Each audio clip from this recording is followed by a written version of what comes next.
বন্ধুরা, আমাদের দৈনন্দিন জীবনের ছোট ছোট ঘটনাগুলির মধ্যে লুকিয়ে থাকে অনেক গভীর বার্তা। আমরা হয়তো সেগুলিকে সাধারণভাবে এড়িয়ে যাই, কিন্তু একটু খেয়াল করলে বুঝতে পারবেন এই সামান্য জিনিসগুলোই ঈশ্বরের আশীর্বাদের ইঙ্গিত বহন করে।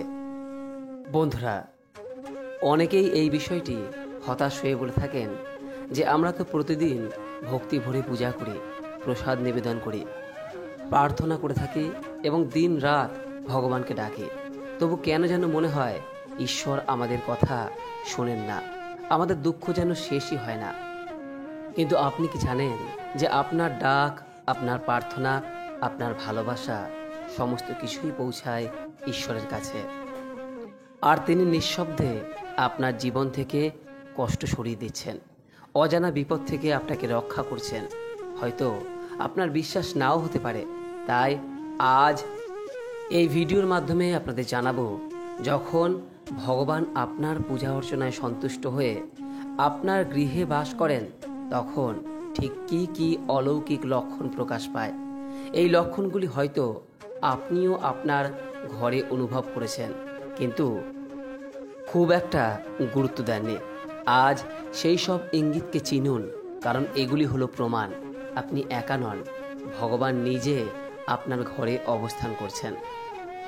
ভিডিওটি একেবারে শেষ পর্যন্ত মনোযোগ সহকারে দেখুন, কারণ আজ হয়তো আপনি ঈশ্বরের সেই নিঃশব্দ উপস্থিতিকে নতুন চোখে দেখতে শিখবেন। বন্ধুরা, সবার প্রথমে যে লক্ষণটির কথা বলবো তা হলো ঘরে শান্তি ফিরে আসা। যে বাড়িতে আগে সর্বদা কলহ, অশান্তি, ঝগড়া লেগেই থাকতো, সেখানে যদি হঠাৎ দেখেন এক শান্ত, স্নিগ্ধ পরিবেশ তৈরি হয়েছে, পরিবারের সদস্যদের মধ্যে ভালোবাসার বন্ধন দৃঢ় হয়েছে, মনের মিল বেড়েছে, তবে এটি নিশ্চিতভাবেই ভগবানের উপস্থিতির প্রথম এবং প্রধান লক্ষণ। ঈশ্বরের আগমনে নেতিবাচক শক্তি দূরীভূত হয় এবং শান্তি বিরাজ করে। দ্বিতীয় লক্ষণটি হলো ঘরের বাতাস ঠান্ডা ও হালকা অনুভব হওয়া। অনেক সময় দেখে থাকবেন যে কোনো কারণ ছাড়াই ঘরে প্রবেশ করলে মনে হচ্ছে যেন বাতাস একদম নির্মল, শান্ত এবং স্নিগ্ধ। মনে এক প্রকার অনাবিল আনন্দ ও প্রশান্তি অনুভব হচ্ছে। এই অনুভূতি ঈশ্বরের কৃপার স্পষ্ট ইঙ্গিত। তার পবিত্র স্পর্শে ঘরের পরিবেশ শুদ্ধ ও শীতল হয়ে ওঠে। তৃতীয় লক্ষণটি হলো আমাদের অতি পরিচিত তুলসী গাছকে কেন্দ্র করে। যদি কখনো দেখেন যে আপনার বাড়ির তুলসী গাছটি হঠাৎ করে খুব সবুজ ও সতেজ হয়ে উঠেছে, তার বৃদ্ধি স্বাভাবিকের চেয়ে অনেক বেশি দ্রুত হচ্ছে, তবে এটি ভগবানের অসীম আশীর্বাদ সেই গৃহে প্রবাহিত হওয়ার স্পষ্ট ইঙ্গিত। চতুর্থ লক্ষণটি বিশেষভাবে লক্ষণীয়। যদি দেখেন যে পূজার সময় ঘৃত বা তেলের প্রদীপ স্বাভাবিকের চেয়ে অনেক বেশি সময় ধরে জ্বলছে, তেল বা ঘৃত প্রায় শেষ হয়ে যাওয়ার পরেও প্রদীপ নির্বাপিত হচ্ছে না, তবে এটি ঐশ্বরিক শক্তির এক সুস্পষ্ট প্রমাণ। মনে রাখবেন, এই অলৌকিক ঘটনা সাধারণ নিয়মের বাইরে। পঞ্চম লক্ষণটি প্রকৃতির সাথে জড়িত। যদি দেখেন যে আপনার বাগানে বা টবে এমন কোনো গাছে হঠাৎ ফুল ফুটেছে যা সাধারণত এই সময়ে ফোটে না, বা যে গাছে আগে কখনো ফুল আসেনি, তবে বুঝবেন এটি কোনো অশরীরী শুভ শক্তির আগমন বার্তা। প্রকৃতিও ঈশ্বরের আগমনে আনন্দিত হয় এবং তার প্রকাশ ঘটায়। ষষ্ঠ লক্ষণটি হলো সাদা বা হালকা রঙের প্রজাপতির ঘরে ঘুরে বেড়ানো। যদি প্রায় দেখেন কোনো সাদা বা হালকা বর্ণের প্রজাপতি আপনার ঘরে আসছে এবং কিছুক্ষণ ঘুরে বেড়াচ্ছে, তবে এটি অত্যন্ত শুভ লক্ষণ। মনে করা হয় এই প্রজাপতিরা দিব্য দূত অথবা আধ্যাত্মিক বার্তাবাহক হয়ে আসে। সপ্তম লক্ষণটি আধ্যাত্মিক অনুভূতির সাথে যুক্ত। যদি কোনো বিশেষ কারণ ছাড়াই আপনার হঠাৎ মনে কোনো ভজন, কীর্তন বা মন্ত্র ধ্বনিত হতে শুরু করে, অথবা পুরনো কোনো আধ্যাত্মিক গান বারবার মনে পড়ে, তবে বুঝবেন ঈশ্বর আপনার হৃদয়ে প্রবেশ করেছেন এবং আপনাকে তার সান্নিধ্যের অনুভব করাচ্ছেন। বন্ধুরা, অষ্টম লক্ষণটি হল প্রতিদিনের পূজার সময় এক বিশেষ অনুভূতি লাভ করা। যদি পূজা অর্চনা করার সময় আপনার চোখে জল আসে, মন শান্ত ও স্থির হয়, অথবা এক গভীর আত্মিক শুদ্ধি অনুভব করেন, তবে জানবেন আপনি ঈশ্বরের আশীর্বাদের স্পর্শ লাভ করেছেন। নবম গুরুত্বপূর্ণ লক্ষণটি হল ঘরে কোনো ধর্মীয় চিহ্নের আকস্মিক আবির্ভাব। যদি হঠাৎ করে ঘরের দেয়ালে, মেঝেতে বা অন্য কোনো স্থানে সিঁদুরের দাগ, স্বস্তিক চিহ্ন অথবা কোনো পবিত্র পদচিহ্ন দেখতে পান, তবে জানবেন এটি অত্যন্ত শুভ ও পবিত্র ইঙ্গিত। ভগবান নিজেই অথবা তার কোনো দূত আপনার গৃহে আগমন করেছেন। বন্ধুরা, দশম লক্ষণটি শিশুদের সাথে সম্পর্কিত।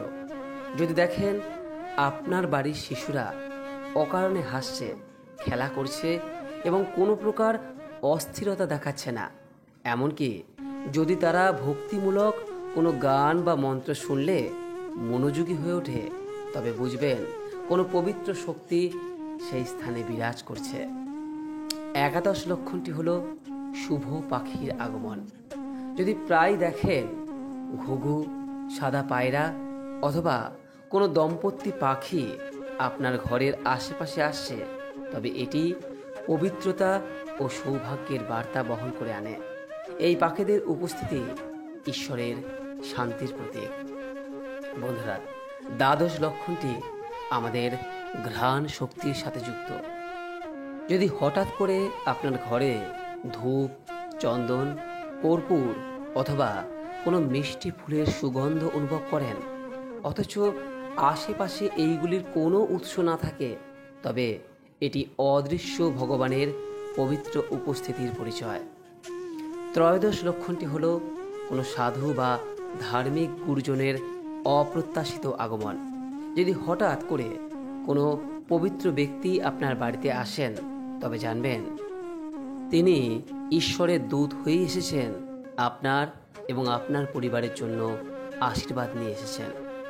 চতুর্দশ লক্ষণটি হল পূজার সময়ের এক বিশেষ অনুভূতি। আরতি অথবা নাম সংকীর্তন করার সময় যদি আপনি কোনো বাতাস ছাড়াই নিজের শরীরে হালকা ঠান্ডা হওয়ার অনুভব করেন, তবে এটি ঈশ্বরের অলৌকিক কৃপা। মনে রাখবেন এই অনুভূতি অত্যন্ত পবিত্র। বন্ধুরা, পঞ্চদশ লক্ষণটি আমাদের স্বপ্ন জগতের সাথে জড়িত। যদি আপনি স্বপ্নে প্রায়ই গঙ্গা, বৃন্দাবন, কাশী অথবা কোনো পবিত্র মন্দির বা তীর্থস্থান দেখতে পান, তবে বুঝবেন ঈশ্বর আপনাকে জানাচ্ছেন যে তিনি সর্বদা আপনার পাশেই আছেন এবং আপনার মঙ্গল কামনা করছেন। বন্ধুরা, ষোড়শ লক্ষণটি হল প্রদীপ অথবা মোমবাতির শিখার স্থিরতা। যদি দেখেন কোনো প্রকার বাতাস না থাকা সত্ত্বেও প্রদীপ বা মোমবাতির শিখা একদম স্থিরভাবে জ্বলছে, কোনো প্রকার কম্পন নেই, তবে জানবেন ভগবানের উপস্থিতি আপনার চারপাশের পরিবেশকে শান্ত ও স্থির করে তুলেছে। বন্ধুরা, সপ্তদশ এবং শেষ লক্ষণটি হল দুঃস্বপ্ন বন্ধ হয়ে যাওয়া এবং মানসিক শান্তি লাভ করা। যে ঘরে আগে প্রায় অশান্তি, ভয় বা খারাপ স্বপ্ন দেখা যেত, সেখান থেকে যদি হঠাৎ মুক্তি পান এবং এক গভীর মানসিক শান্তি অনুভব করেন, তবে এটি নিশ্চিতভাবেই আপনার গৃহে ভগবানের শুভ বাসের ইঙ্গিত। বন্ধুরা, ভগবান কখনোই কিন্তু সশব্দে কড়া নাড়েন না। তিনি নীরবে আসেন, ছোট ছোট ইঙ্গিতের মাধ্যমে আমাদের জানান দেন তার উপস্থিতি। প্রয়োজন শুধু সেই সব লক্ষণগুলিকে চেনার এবং অনুভব করার। যদি এই লক্ষণগুলির মধ্যে কোনোটিও আপনি অথবা আপনার পরিবারের সদস্যরা অনুভব করে থাকেন, তাহলে নিজেকে অত্যন্ত ভাগ্যবান মনে করুন। বুঝবেন, পরমেশ্বর ভগবান আপনার গৃহে কৃপা করছেন। আর যদি এখনও এমন কোনো অভিজ্ঞতা না হয়ে থাকে, তাহলে হতাশ হবেন না। আজ থেকেই শুদ্ধ মনে প্রত্যেক দিন ভগবানকে ডাকতে শুরু করুন। একদিন তিনি নিশ্চয়ই আপনার ঘরে আসবেন এবং তার আশীর্বাদের অমৃতধারায় আপনার জীবন পরিপূর্ণ করে তুলবেন। আপনাদের ঘরেও কি এমন কোনো অলৌকিক অনুভূতি হয়েছে, অথবা এই লক্ষণগুলির মধ্যে কোনোটি আপনারা অনুভব করেছেন? নিজে কমেন্ট বক্সে অবশ্যই জানাতে ভুলবেন না। আশা করি দর্শক বন্ধুরা আজকের ভিডিও থেকে সমৃদ্ধ হয়েছেন। এরপরও যদি কোনো প্রশ্ন বা মতামত থাকে, কমেন্ট বক্সে অবশ্যই জানাবেন। ভিডিওটি যদি ভালো লেগে থাকে, অনুগ্রহ করে একটি লাইক করবেন, পারলে সকলের উদ্দেশ্যে শেয়ার করবেন। এবং এই ধরনের ভিডিও যদি আপনার ভালো লেগে থাকে, তাহলে চ্যানেলটিকে সাবস্ক্রাইব করে রাখবেন এবং পাশে থাকা নোটিফিকেশন বেল আইকনটিকে ক্লিক করে রাখবেন। সকলেই ভালো থাকুন, সুস্থ থাকুন, এই কামনা করে আজকের মতো ভিডিওটি এখানেই শেষ করলাম। নমস্কার, ধন্যবাদ। ঈশ্বর আপনার মঙ্গল করুক।